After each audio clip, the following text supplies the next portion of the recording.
नमस्कार, मी विजय Salvi. ABP माझाच्या 0 over या विशेष कार्यक्रमात आपलं स्वागत. मनसे अध्यक्ष राज ठाकरे महाराष्ट्राच्या राजकारणातलं एक डॅशिंग नाव, फरडे वक्ते, भेदक व्यक्तिमत्व, आपल्या राजकीय सभांना सर्वाधिक गर्दी खेचून घेणारे नेते असं त्यांचं वर्णन करता येतं.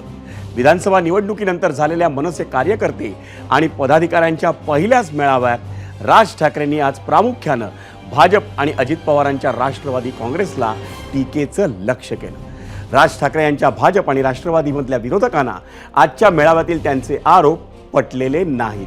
त्यामुळे त्यांच्यावर ऋतूप्रमाणे भूमिका बदलणारे, 1.5 महिन्यांनी शॉक बसला आणि राजकीय बदलाचं नरेटिव्ह सेट करण्याचा प्रयत्न, असे आरोप त्यांच्या विरोधकांकडून करण्यात आले. त्याचं कारण म्हणजे विधानसभा निवडणुकीच्या निकालानंतर तब्बल 68 दिवसांनी राज ठाकरेंनी त्या निकालावर घेतलेली शंका. या मुद्द्यावर राज ठाकरेंच्या विरोधकांचा दावा हा विरोधक म्हणून त्यांच्या जागी कदाचित योग्य असेलही, पण विधानसभा निवडणुकीच्या निकालाच्या दिवशी राज ठाकरेंची सोशल मीडियावरची पोस्ट पाहिली तर त्यांना हा निकाल पटलेला नाही हे त्या दिवशीही स्पष्ट झालं होतं. राज ठाकरेंनी 23 नोव्हेंबर 2024 रोजी केलेल्या पोस्टमध्ये म्हटलं होतं, अविश्वसनीय, तुर्तास एवढंच. त्यामुळे विधानसभा निवडणुकीच्या निकालानं राज ठाकरे यांच्या हृदयात पडलेल्या ठिणगीचा आज ना उद्या स्फोट होणार हे निश्चित होतं. त्यासाठी एवढ्या दिवसांचा काळ का लागला या विरोधकांच्या प्रश्नाला राज ठाकरेंच्या शब्दांमध्ये उत्तर होतं, विधानसभा निकालानंतर मी प्रतिक्रिया दिली, त्यानंतर मी बोललो नाही याचा अर्थ मी शांत होतो असं नाही, विचार चालू होता, आकलन सुरू होतं. राज ठाकरे म्हणाले की विधानसभा निवडणुकीचा निकाल लागल्यानंतर महाराष्ट्रभर सन्नाटा पसरला होता. लोकांनाच हा निकाल कळला नाही, पचला नाही. त्यावेळी त्यांच्याकडे संघ परिवाराशी संबंधित एक व्यक्ती आली होती. तेही म्हणे की इतना सन्नाटा क्यों है भाई, कोई तो जीता होगा. कोणीतरी जिंकलं ना, मग जल्लोष का नाही. विधानसभा निवडणुकीतल्या अविश्वसनीय निकालांचा उल्लेख करताना राज ठाकरेंनी काँग्रेस नेते बाळासाहेब थोरातांच्या पराभवाचं, अजित पवारांच्या राष्ट्रवादी काँग्रेसला मिळालेल्या 42 जागांचं आणि मनसेच्या राजू पाटलांना त्यांच्याच गावात 1400 लोकसंख्येच्या त्या गावात एकही मत पडलं नाही त्याचंही उदाहरण दिलं. राज ठाकरे आपल्या भाषणात एवढ्यावरच थांबले नाहीत, तर त्यांच्यावर होणाऱ्या सातत्यानं भूमिका बदलण्याचा आरोप फेटाळून लावताना त्यांनी भाजपनं आत्तापर्यंत कशा भूमिका बदलल्या आणि आपल्या तत्वांशी कशी तडजोड केली याची सविस्तर मांडणीही केली.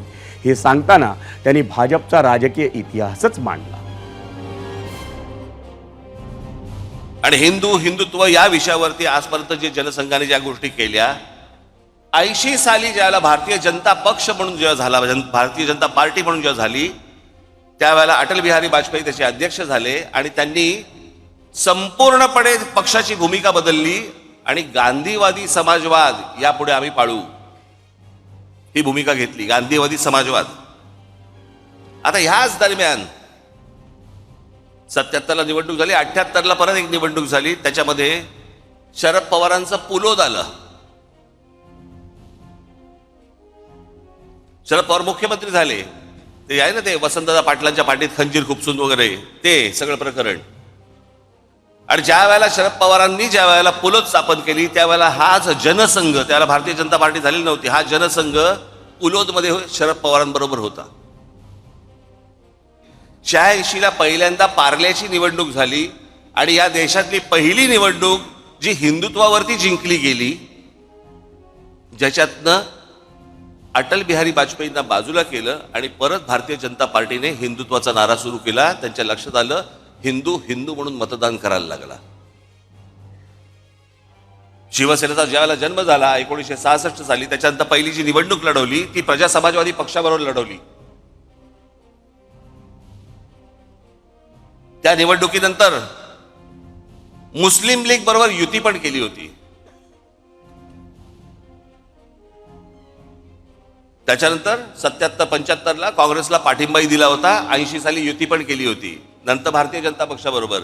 त्या वेळेची जी काय परिस्थिती असेल त्याप्रमाणे विरोधी पक्ष कोण निर्णय घेत असतात, यांनी घेतले असेल, त्या वेळेला परिस्थिती बदलली असेल. पण त्यांची ती बदललेली परिस्थिती, बस हे ह्यांचं बरं आहे, ह्यांनी केलं की प्रेम, आम्ही केला की बलात्कार.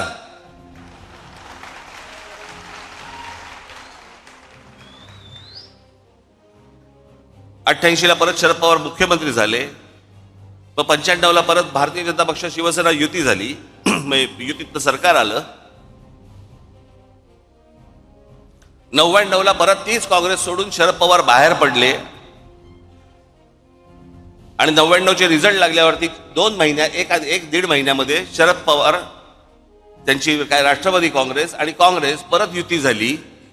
ज्या काँग्रेसला शिव्या घालून ते बाहेर पडले होते त्यांच्याच बरोबर महिन्या दीड महिन्यात युती झाली. हे मी तुम्हाला का सांगतोय? या सगळ्यांनी आपापसात प्रत्येकाच्या स्वार्थासाठी सगळ्यांनी आपापल्या भूमिका बदलल्या. इथे मी कोणत्या स्वार्थासाठी भूमिका बदलली हो?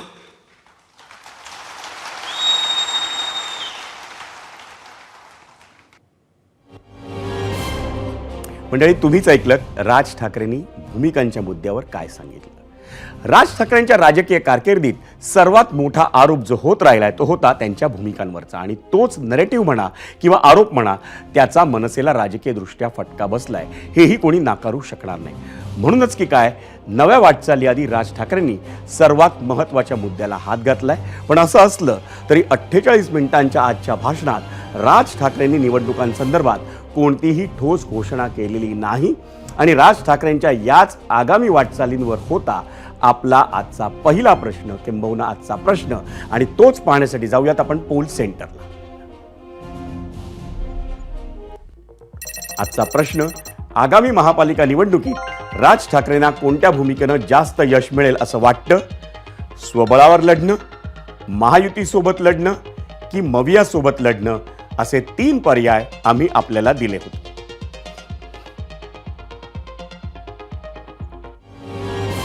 मंडळी, राज ठाकरे यांनी आपल्या आजच्या भाषणात महाराष्ट्र नवनिर्माण सेनेत पुढच्या काही महिन्यांमध्ये होणाऱ्या बदलांचेही संकेत दिले. इतकंच नाही तर त्यांनी पदाधिकाऱ्यांना अनेक सूचनाही केल्या. हे बोलत असतानाच भारताच्या इतिहासात काही प्रमुख राजकीय पक्षांनीही बदललेल्या भूमिकांचा पाढाही त्यांनी वाचला. आणि इतकंच नाही तर भाजपवर सर्वाधिक हल्ला चढवला, आणि त्यावरच भाजपचे मुंबई अध्यक्ष आशिष शेलारांनी पलटवार केलाय. आपण तोही पाहू.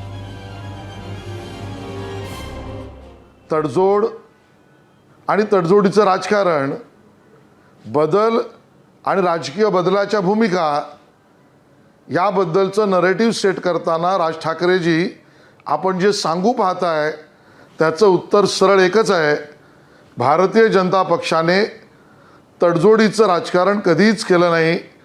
प्रथम राष्ट्र आणि राष्ट्रवादी विचाराच्या आधारावर राष्ट्रनिर्माण या आधारावरच राजकारण कधीच आम्ही तडजोड केलं नाही.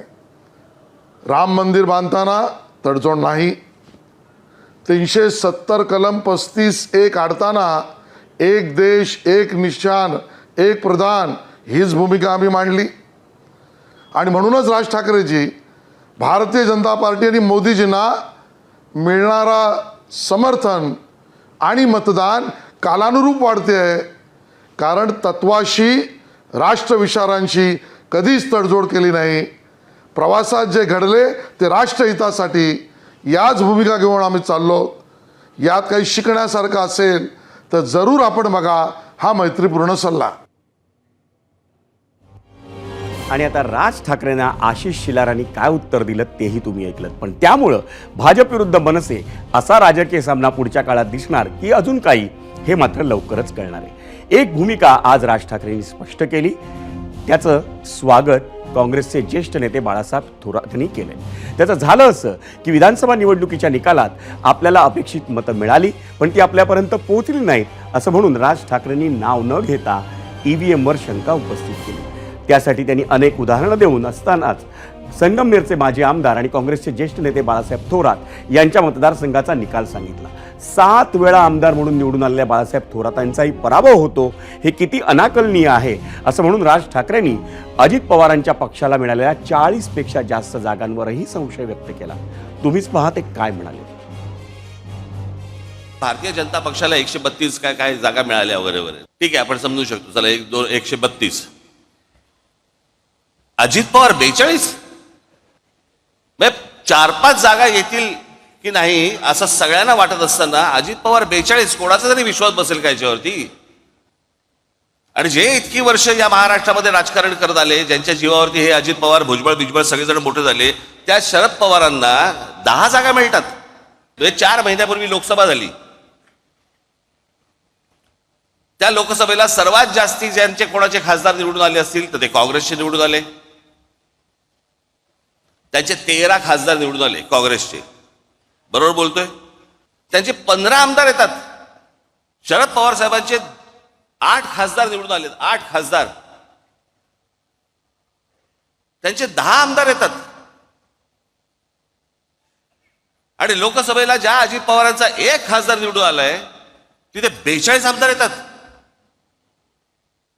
4 महिन्यात फरक पडला लोकांच्या मनात. मी तुम्हाला आज काय सांगायला आलोय, या मतदानावरती जाऊ नका. लोकांनी आपल्याला मतदान केलेलं आहे, फक्त ते आपल्यापर्यंत आलेलं नाहीये.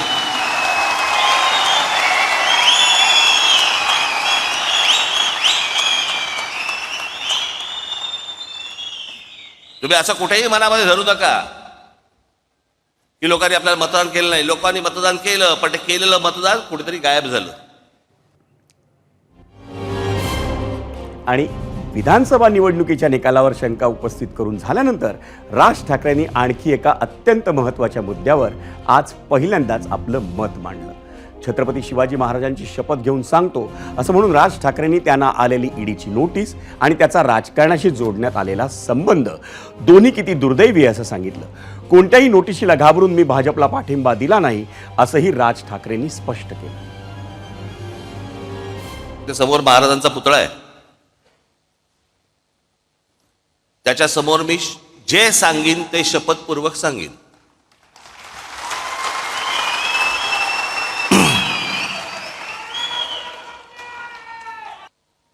ज्या दिवशी मला ती ईडीची नोटीस आली, मला प्रश्न पडला कसली ईडीची नोटीस, काय आहे काय. मग आम्ही जेव्हा बघितलं त्यात विषय होता कोहिनूरचा. म्हटलं आपला काय संबंध याच्याशी आता. मग मला तिकडे बोलवते माणसं मलाशी काय बोलवते हेच मला समजेना. मला ज्या वेळेला ती गोष्ट आली त्यावेळेला मी ज्यावेळेला इन्क्वायरी केली, आमच्या सीएला बोलवलं. म्हटलं काय नेमकं काय झालं सांग मला. तो बोलला तुमच्यातला एक जो पार्टनर आहे, तुम्ही जो टॅक्स भरलात त्या कंपनीत, त्या पार्टनरने तो टॅक्स इन्कम टॅक्सला भरलाच नाही, तो पैसे तुमचे बाहेरच्या बाहेर वापरले. म्हटलं मग आता काय करायचं. म्हणजे आता परत टॅक्स भरायला लागेल. आम्ही परत टॅक्स भरून टाकला. जेवढा होता तेवढा परत प्रत्येकाने आपापला टॅक्स परत भरून टाकला. कोण जाईल झंझटीत. विषय संपला. आता एवढ्याशा गोष्टीसाठी राज ठाकरे ईडीला घाबरला आणि मोदींची स्तुती करायला लागला. मला काय देणं घेणं त्या गोष्टींशी. माझ्या डोक्यावरती तलवारी घेऊन नाही मी फिरत. मंडळी, राज ठाकरेंच्या आजच्या भाषणाचं आणखी एक वैशिष्ट्य म्हणजे राज ठाकरेंनी संपूर्ण भाषणात एकनाथ शिंदेंच्या शिवसेनेवर किंवा उद्धव ठाकरेंवर कोणतंही भाष्य केलं नाही. पण दुसरीकडे मुख्यमंत्री देवेंद्र फडणवीसांवर मात्र त्यांनी चांगलाच हल्ला चढवला.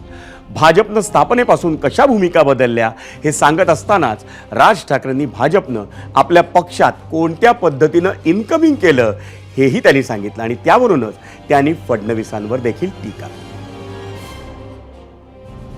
देवेंद्र फडणवीसांनी किती लोकांवरती आरोप केले आतापर्यंत.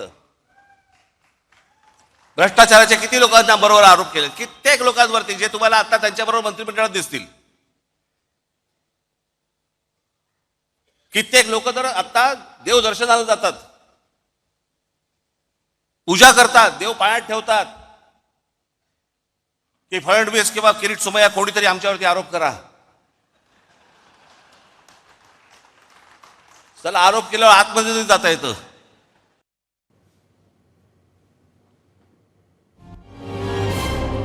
पुन्हा एकदा जर राज ठाकरेंच्या भाषणाकडे पाहायचं तर त्यांनी आजच्या भाषणात आपल्या पदाधिकाऱ्यांना नवी उमेद, नव्यानं लढण्याचा उत्साह देण्याचा पुरेपूर प्रयत्न केला. मधल्या काळात राज ठाकरे आणि इतर पक्षांमधील नेत्यांच्या भेटीगाठी वाढल्या होत्या, त्यावरूनच त्यांच्या भूमिका बदलतायत अशीही टीका झाली होती.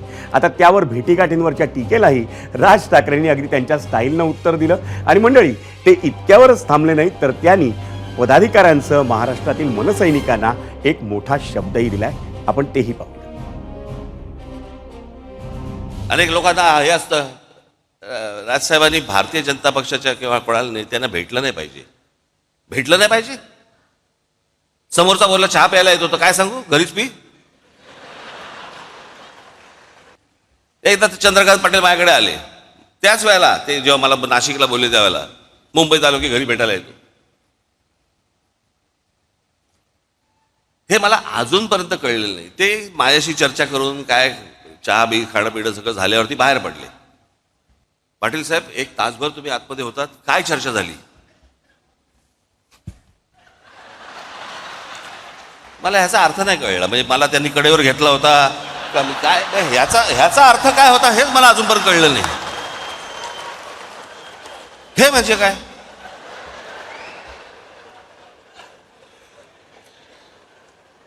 बरं, मी काय पाहिलं नव्हतं. ते गेल्यानंतर पत्रकार आले आणि मला म्हणाले की त्यांनी असं केलं बाहेर गेल्यानंतर. म्हणजे काय झालं? मी म्हटलं असं केलं म्हणजे काय झालं? आम्ही दोघे एकमेकांना तेच विचारतोय, म्हणजे काय झालं?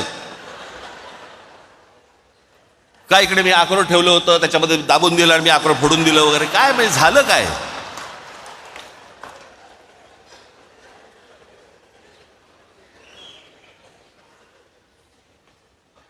एक गोष्ट तुम्ही लक्षात ठेवा, हे कोण भेटायला आले बिले वगैरे वगैरे, पक्षाची भूमिका आणि तुमचं प्रेम यांच्यासमोर लाचार ठेवणार नाही.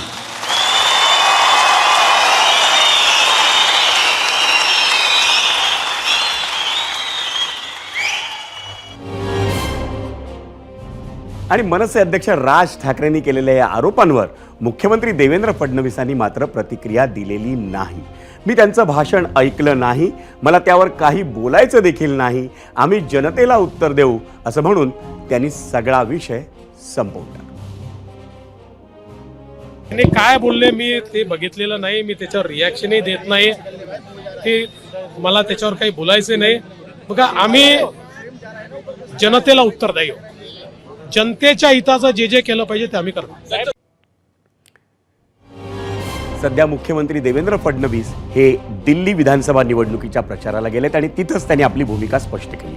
तर तिकडे मवियातल्या नेत्यांनी मात्र राज ठाकरेंच्या भूमिकेचं स्वागत केलं.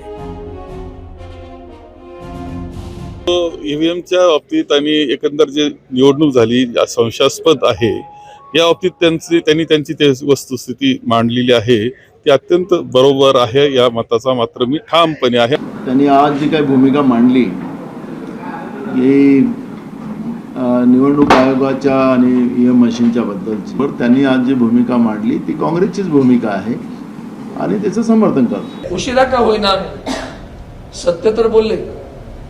आम्ही म्हणतो तेव्हा तुम्ही आम्हाला सारखे राजकीय करत राहता. बाळासाहेब थोरात, नाना पटोले आणि अरविंद सावंत या तिघांनी दिलेल्या प्रतिक्रिया आपण पाहिल्यात. दस्तूर खुद्द राज ठाकरेंनाही वाटलं नसेल की महाविकास आघाडीचे नेते त्यांचं कौतुक करतील, धन्यवाद म्हणतील, पण तसं झालंय. काँग्रेसनं तर थेट राज ठाकरेंच्या भूमिकेलाच समर्थन देऊन टाकलंय, कारण राज ठाकरेंच्या निशाण्यावर होता तो भारतीय जनता पक्ष. त्यामुळे पक्षाकडून राज ठाकरेंच्या भूमिकेवर प्रतिक्रिया आली आहे. पण सविस्तर विश्लेषणासाठी आपण जाऊयात केस सेंटरला आणि जिथं आपल्या सोबत आहे आपला प्रतिनिधी अभिषेक मुठाळ. आपण अभिषेक मुठाळ आणि प्रवीण दरेकर दोघांचंही स्वागत करूया आणि थेट अभिषेककडे चार्ज देऊया. ओव्हर टू यू अभिषेक. मनसे अध्यक्ष राज ठाकरे यांच्याकडनं विधानसभा निवडणुकी संदर्भात शंका अनुशंका व्यक्त करण्यात आलेल्या आहेत.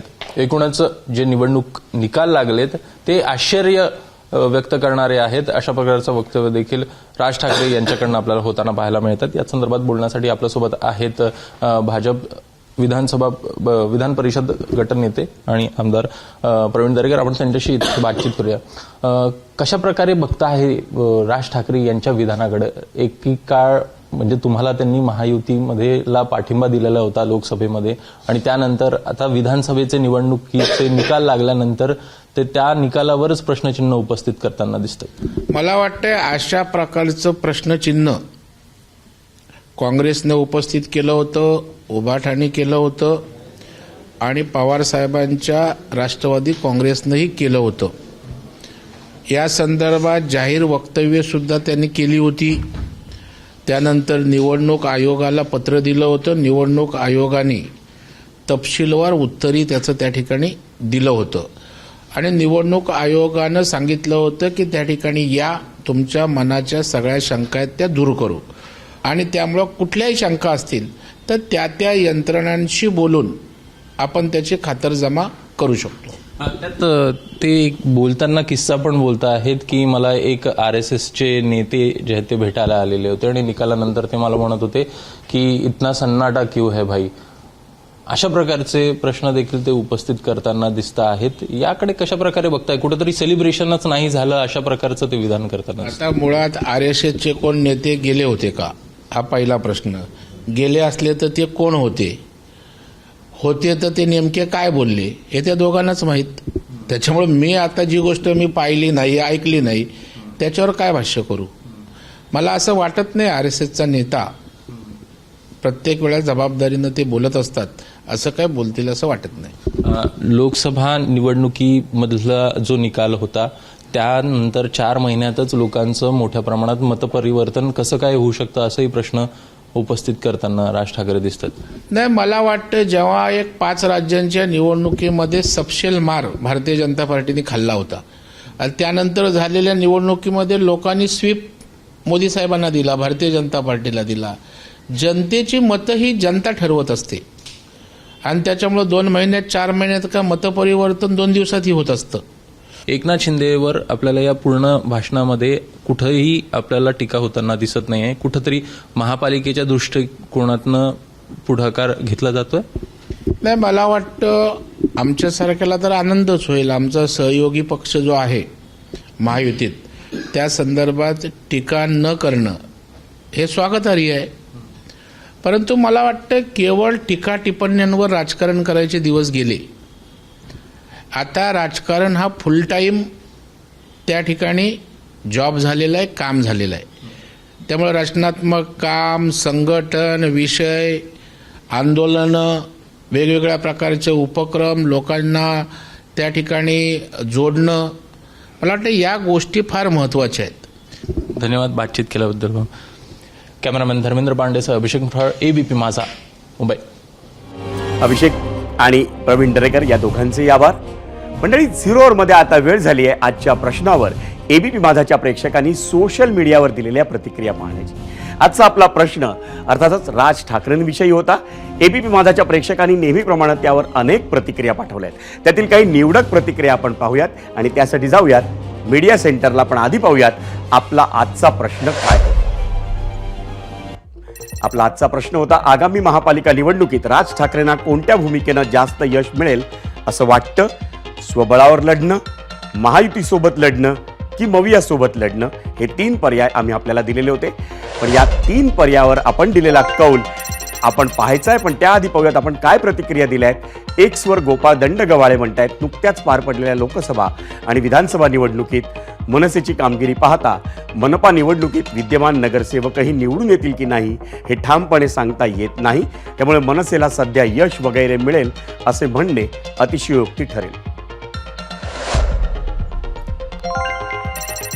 यूट्यूबवर रमाकांत म्हणतायत, राज ठाकरे हे प्रसिद्धीसाठी आणि टिकून राहण्यासाठी फावल्या वेळात राजकारण करत असतात. त्याचा काहीच उपयोग होणार नाही. ना इधर का ना उधर का अशी त्यांची अवस्था आहे.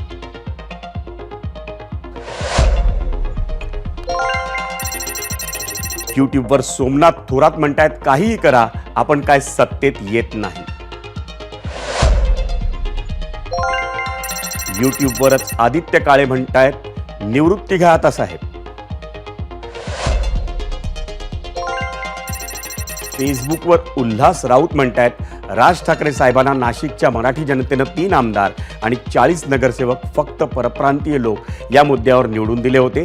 त्यांनी तो मुद्दा सोडल्यापासून त्यांचा आमदारच काय, साधा नगरसेवकही निवडून आला नाही. फेसबुकवरच राजेश कावाडे म्हणतायत, दोन्ही ठाकरे एक होणं यातच महाराष्ट्राचं हित आहे.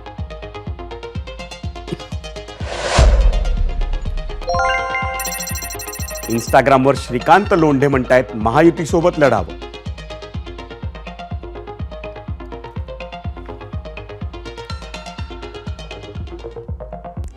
आणि मंडळी, आता वेळ झाली आजच्या प्रश्नावर ABP माझाच्या प्रेक्षकांनी दिलेला कौल पाहण्याची आणि त्यासाठी जाऊयात पोल सेंटर.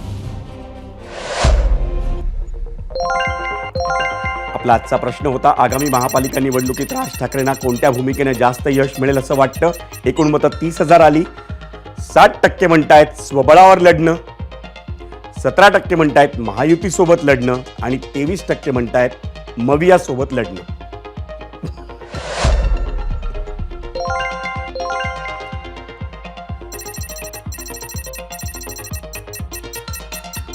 एक्स वरचा कौल आपण पाहतोय. 39% म्हणतायत स्वबळावर लढणं, 29% म्हणतायत महायुती सोबत लढणं आणि 32% म्हणतायत मविया सोबत लढणं.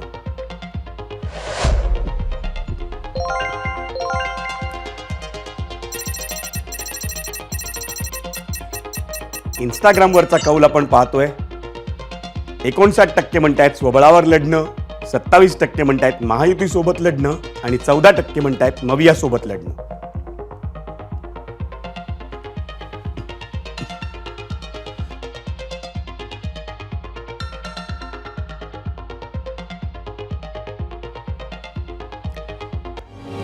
मंडळी, राज ठाकरे यांचं राजकारण हे सुरुवातीपासूनच काहीसं वेगळ्या धाटणीचं राहिलेलं आहे. त्यांनी आतापर्यंत कुठल्याच पक्षाशी अधिकृत युती केलेली नाही, पण तसं असलं तरी अनेकदा त्यांची भूमिका ही बदलती असते अशी टीका त्यांच्यावर नेहमीच होते. आजच्या भाषणानंतर आलेल्या प्रतिक्रियाही त्याला अपवाद नाहीत. मुळात विधानसभा निवडणुकीच्या निकालावर सविस्तर प्रतिक्रिया देण्यासाठी राज ठाकरे यांना 68 दिवस का लागले असा प्रश्न त्यांचे विरोधक विचारतायत. दुसरी महत्वाची बाब म्हणजे जर निकालांबाबत राज यांच्या मनात शंका आहे, मग ते कोर्टात का जात नाहीत किंवा निवडणूक आयोगाला जाब का विचारत नाहीत असेही प्रश्न त्यांचे विरोधक विचारतायत. राज ठाकरेंची भाषणं प्रचंड पाहिली जातात, यात वाद नाही. त्यांच्या कार्यकर्त्यांची आणि चाहत्यांची ही संख्या खूप मोठी आहे, पण त्याचं रूपांतर मतांमध्ये का होत नाही असा प्रश्न राजकीय निरीक्षक विचारतात. 2024 सालच्या विधानसभा निवडणुकीतही ते पुन्हा दिसून आलं. 2012 ते 2017 या काळात नाशिक महापालिकेवर मनसेची सत्ता होती. त्यानंतर मात्र कुठलीही मोठी निवडणूक ही मनसेला जिंकता आलेली नाही. याचं एक महत्त्वाचं कारण म्हणजे मोठे नेते सातत्यानं पक्ष सोडून गेले, त्यामुळे पक्ष संघटना कधीच मजबूत झाली नाही. सभेत कार्यकर्ते दिसले म्हणजे पक्ष संघटना उभी राहिली असं होत नाही. त्यानिमित्तानं किंबहुना कार्यकर्त्यांना नियमित कार्यक्रम हा द्यावाच लागतो. तसंच जनसंपर्क ठेवून त्याचं रूपांतर मतात होईल याची काळजीही घ्यावी लागते. आगामी महापालिका निवडणुकांना अजूनही बराच अवधी आहे, पण त्यानिमित्तानं राज ठाकरे आपल्या कार्यकर्त्यांना आणि पदाधिकाऱ्यांना एक आचारसंहिता देणार आहेत. तसंच पक्ष संघटनेत काही बदल करणार असल्याची माहिती त्यांनीच आजच्या मेळाव्यात दिली आहे. त्यामुळे राज ठाकरे यांच्या निर्णयाकडे अवघ्या महाराष्ट्राचं लक्ष लागून राहिलंय. आगामी महापालिका निवडणुकीत राज ठाकरे जनतेसमोर कुठला मुद्दा घेऊन जातात त्यावरही मनसेचं भवितव्य अवलंबून असणार आहे. मंडळी, झिरोवरच्या या दुसऱ्या सत्रात आपण आढावा घेणार आहोत महापालिकेचे महामुद्दे या सेगमेंटमधल्या विविध रिपोर्ट्सचा. आपल्या या सेगमेंटला महाराष्ट्रातून अतिशय उत्तम प्रतिसाद लाभतोय आणि आपल्या सोलापुरातल्या महापालिकेचे महामुद्देला अतिशय मोठा इम्पॅक्ट झाल्याचं पाहायला मिळालं. त्याचं आपण विश्लेषण करणार आहोत. पण आत्ता जाऊयात छत्रपती संभाजीनगरात. तब्बल 17 लाखांच्या आसपास लोकसंख्या असलेलं मराठवाड्यातलं मोठं शहर म्हणजे छत्रपती संभाजीनगर. या शहरात कचरा प्रश्नावरून दंगल झाली. त्याच शहरातील कचरा व्यवस्थापनाचा प्रश्न दिवसेंदिवस गंभीर होत चाललाय. या शहरातल्या कचऱ्याची नियमित विल्हेवाट लावली जात नसल्यानं अनेक ठिकाणी कचऱ्याचे ढीग साचलेले आहेत. त्यामुळे शहरात दुर्गंधी आणि अस्वच्छता साचली असून नागरिकांमध्ये आरोग्यविषयक समस्या वाढल्या आहेत. पाहूयात खास.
कचरा डेपोची बाजूला.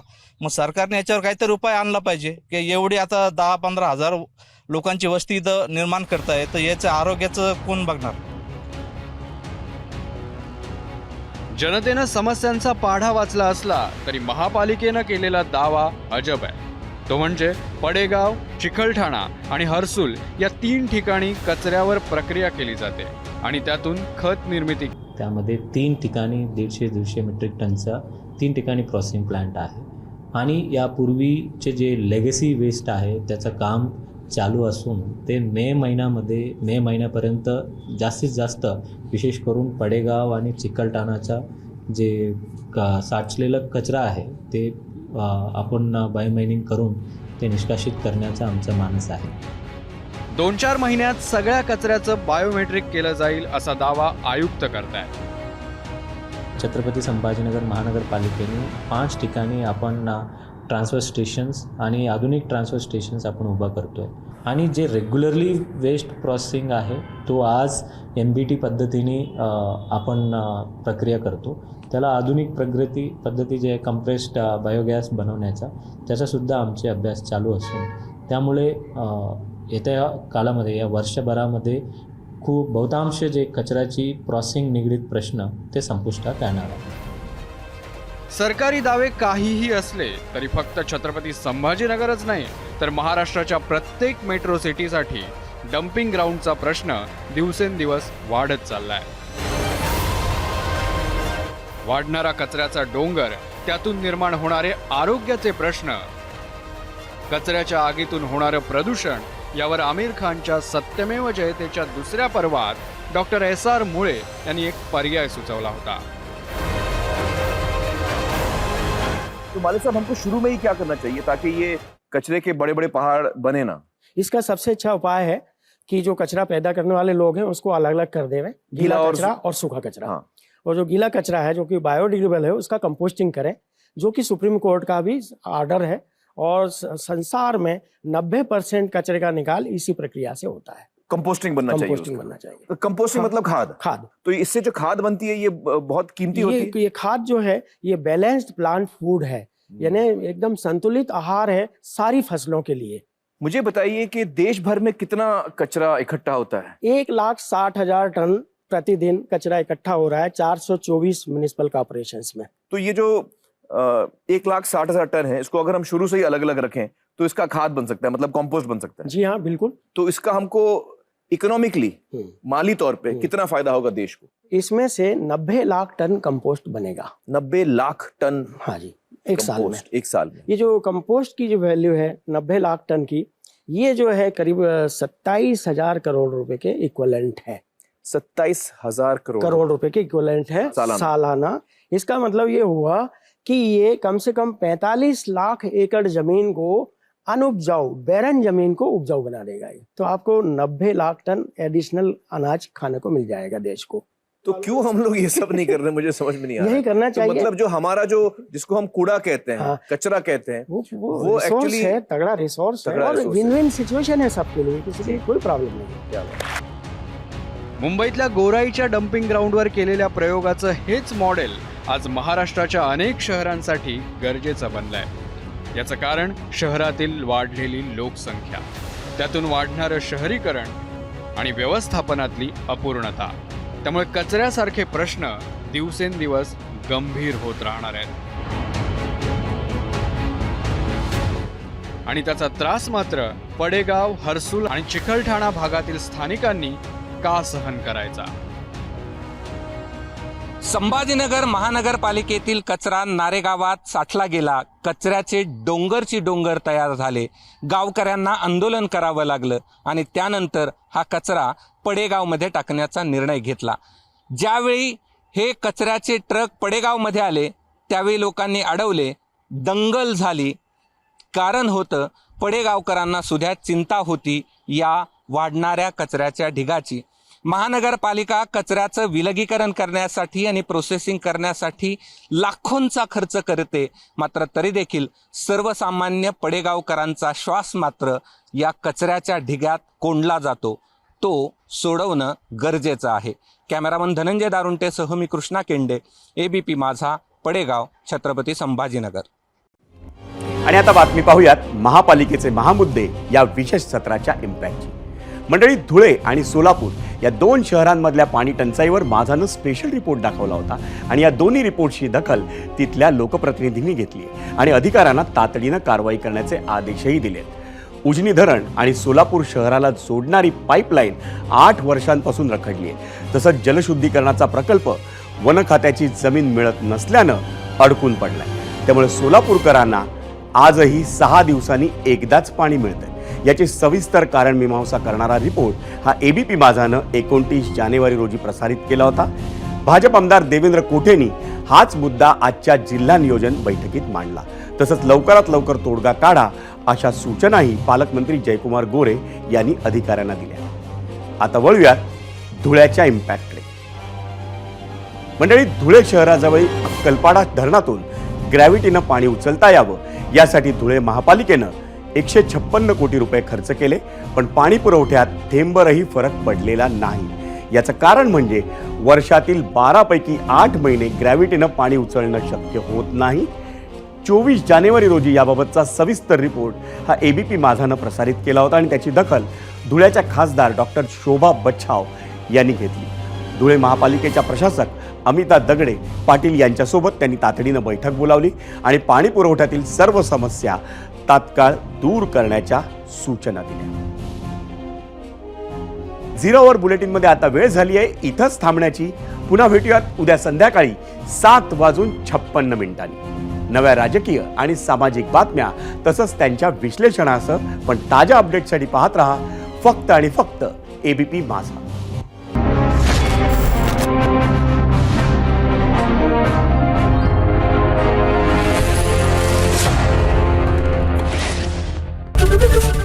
एबीपी माझा, उघडा डोळे बघा नीट.